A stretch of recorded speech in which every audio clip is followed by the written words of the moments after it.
An NBC News investigation is looking into a pattern of alleged abuse at a Pentecostal group, which is a form of Christianity called the Assemblies of God. For decades, a man some called the holiest man on earth was given access to allegedly abuse young men and teens. NBC News Daily anchor Kate Snow explains why survivors and advocates now say that church leaders look the other way. We do want to warn you, some content in this story might be difficult to hear. I can tell you that I'm a registered sex offender. A shocking confession from youth minister Daniel Savala in his living room. I knew that I was wrong. Joseph Cleveland's youth pastor brought him to that same room in 2005 when he was 15. This is like right after I met Daniel. Now a father of 3, Cleveland says back then he was looking for a father figure himself. He was told Savala could help guide him. He was more like a guru. Like, if you struggle with something, let's go ask Daniel. When did your relationship go from spiritual guidance to something else? Day 2. It starts kind of slow. It starts with him changing in front of me. Or let's talk about masturbation or pornography. Cleveland says Savala's openness was revelatory. I can finally talk about this stuff with somebody who everybody has told me to trust and respect. But for a decade, Cleveland says Savala took that trust and twisted it. Probably within a year, he kind of progresses to like oral sex, where he kind of forces himself on me. Makes you do that? Yeah. Sorry. Every time you talk about it, you relive it, so. And I remember distinctly him grabbing the back of my head and forcing me onto him. It's a memory that never goes away. That abuse allegedly happened here in Savala's ivy-covered bungalow, nicknamed the Lion's Den. Other victims say it happened here in the backyard sauna. According to lawsuits, police reports, online forums, and interviews with NBC News, Savala had access to boys and young men through Chi Alpha, a college campus ministry run by the Assemblies of God, the world's largest Pentecostal denomination. In a statement to NBC News, the Assemblies of God says it directed Chi Alpha leaders in Texas to stay away from Savala in 2018 and took appropriate actions when it received reports of sexual abuse in 2023. But records show the church knew of Savala's misconduct years before all that. This is what you call your war room? Yes. Ron Blumenkemper Jr. was a member of Chi Alpha in Texas in the 90s. Years later, Blumenkemper learned that in 2012, Daniel Savala was charged with 11 counts of sexually abusing boys in Alaska. He pleaded guilty to 1 count and was a registered sex offender. Chi Alpha leaders in Texas rallied to his defense. They raised the money for him. They wrote letters to the judge. For his defense? For his defense. Back in Houston, Chi Alpha members continued bringing young men and boys to see Savala.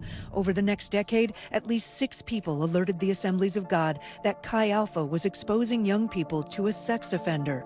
NBC News found emails and phone calls were dismissed or ignored. In 2023, Blumenkemper launched his online forum.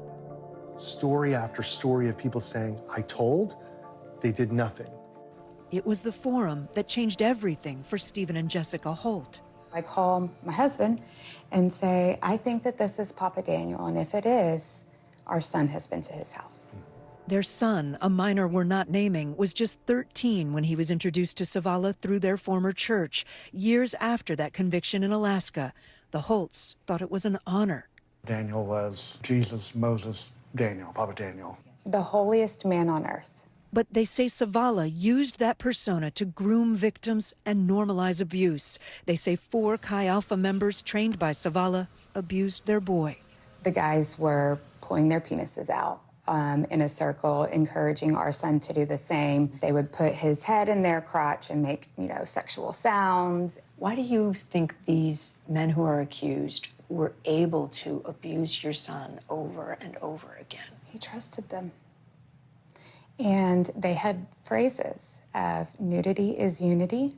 Everyone does this. It's normal. Savala says much the same thing in that 2023 confession tape he made with a lawyer obtained by NBC News. It's unclear why he made the video. I would say, oh, this is natural, this is fun, and I won't tell anybody. In that video, he says the church had no idea what he was doing. Zavala is in jail, facing criminal charges, but has not entered a plea. His lawyers did not respond to a request for comment. 6 of Zavala's protégés are also charged with sexual abuse. The Holts sued the Assemblies of God for negligence and settled for an undisclosed sum.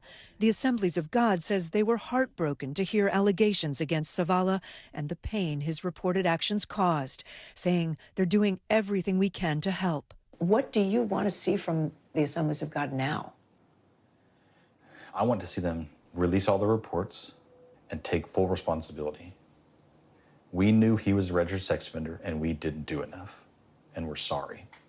An apology is what many say they're waiting for. The Assemblies of God did an internal investigation into the alleged abuse happening within Chi Alpha back in 2023. Accusers like Joseph Cleveland, who you just saw in our story, they say that Assemblies of God has not made enough changes, and they are urging the church to release that investigative report. Meanwhile, Zavala is awaiting trial in a Waco, Texas jail. At least 10 people have accused him of sexual misconduct of some kind in criminal filings, in lawsuits, and in signed statements. Vicki. Kate, I think my question is, if they knew about this since 2012, when the Alaska situation happened, he was a registered sex offender, why didn't they do anything then? Yeah, I think that's the question a lot of the people that are accusing him have as well. I think we haven't gotten a direct answer from the church on that, but we know that they saw him, as we mentioned in the piece, as a man of God. They saw him as this hero figure. And I think when the incident in Alaska happened, a lot of people rushed to his defense at that time. Some of those same people are now understanding that, wait, we were wrong, and saying that they wish they had figured it out sooner. Kate, I'm so glad you highlighted this situation, and our thanks to the people who spoke out, the survivors of this abuse who shared their stories. And there's much more in our written piece on NBCnews.com. Kate Snow, thank you.